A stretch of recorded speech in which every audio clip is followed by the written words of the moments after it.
Hello everyone, I am going to present an introduction in this project. Hazard is a term used frequently in the workplace to describe the threat to the employer's safety and health. The main focus in this project is HIRAC, which is connected to the piling and foundation wall in the site. According to the HIRAC definition, hazard can be divided into risk, hazard identification, risk assessment, and risk management. This slide shows the work process of the HIRAC in our piling and foundation wall at site.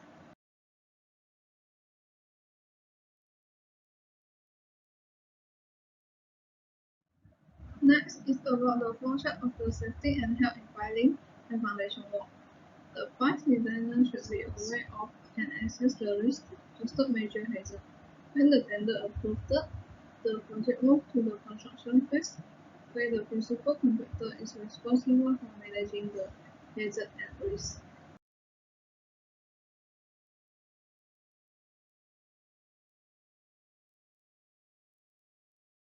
Hi, my name is Koi Hong. Metric number is DF190139.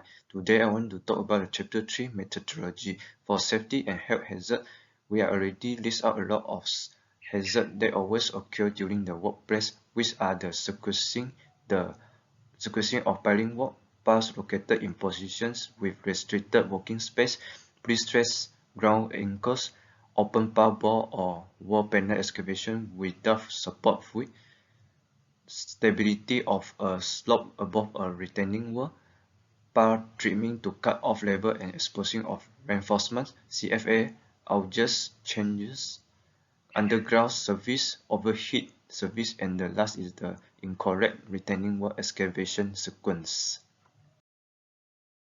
For control measure, the controlling of risk from hazard can use by the administrative control. Second is use the PPE and also a combination of the above. If the risk cannot be avoided, it must be mitigated to the greatest extent possible by adopting any legal risk control, substituting a new activity, isolate the people from the dangers, and also the utilizing engineering control.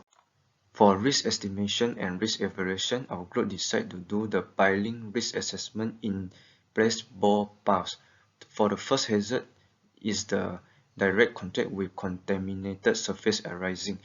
The risk with no mitigation is very high, which the risk of direct contact is considerable if did not have the proper PPE and procedure in place to deal with highly contaminated materials.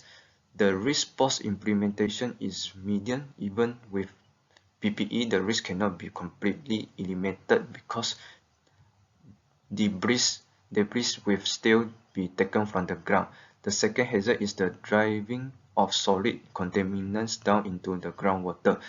The risk with no mitigation is medium due with no suitable control measure. The risk post-implementation is very low by using appropriate methodology and when considering the poor overall ground condition. For the last hazard is the noise and vibration. The risk with no mitigation is very low due with no further mitigation. That's all for me. Thank you.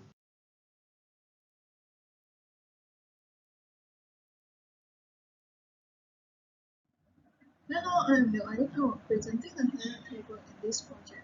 First of all, the HIRAC table contains a hazard identification, risk analysis, and risk control for the activity and percentage of piling and foundation work. As part of the evaluation, the construction site for activity is identified. The hazard for each activity and the existing control are recognized in order to present the consequence gained from the hazard.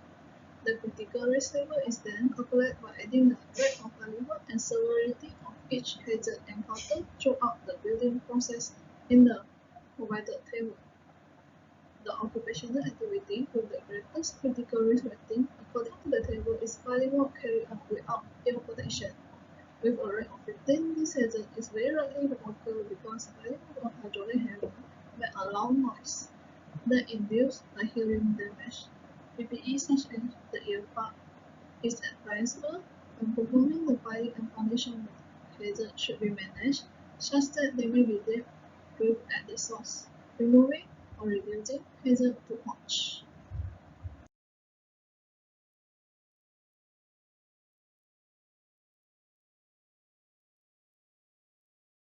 Assalamualaikum, my name is Karinisa binti Moisri, CF190119. Next, I will go through the most critical safety and health risks for piling and foundation work. Piling work performed without ear protection has the highest risk rating. So, what will happen if we didn't use ear protection? Firstly, it will have the effect of impeding worker productivity. This will increase workplace accidents by making warning signs harder to hear, as well as affecting our ability to hear high frequencies, understand speech, and communicate. Piling with a hydraulic hammer produces a loud noise that can damage a person's hearing. High level of noise may cause irreparable hearing loss. Hearing loss can have negative impact on our quality of life by making it harder to socialize with friends, play with children, and participate in other activities. Noise-induced hearing loss can be avoided, but it cannot be cured or reversed once it has occurred. Loud noise can also cause physical and psychological stress as well as diminish productivity, communication, and focus. Finally, people who are exposed to excessive occupational noise more than 2 times likely develop significant heart disease than those who do not, and it also may increase risk of having heart attack. Good day, my name is Nikizia Jao and I will be presenting about Chapter C, Overall Results and Countermeasure. What is risk control measures? Risk control measures are actions taken by employee to limit the risk of a hazardous incident. They are a basic legal requirement of modern occupational health and safety regulations. Managed measures follow a hierarchical pattern with each phase working through and implementing to control and minimize the identified risks. Control measures of piling works include safety precautions during operation of equipment. Workers in the area of pile drivers must wear helmets that meet approved criteria. Second, safety program. Establishing site-wide safety and health policy is one of the most effective means of safeguarding employees. Third, piling rig safety. The rig structure must be structurally sound for all predicted life, death, or wind loads. Fourth, risk assessment. The goal of risk assessment in building projects is to detect potentially harmful variables. Fifth, inspection of site. Site inspections are essential for ensuring that quality and safety protocols are followed. Sixth, inspection of equipment prior to start of the operations. Equipment inspection checklists are tools used by safety inspector to conduct crucial workplace safety inspection.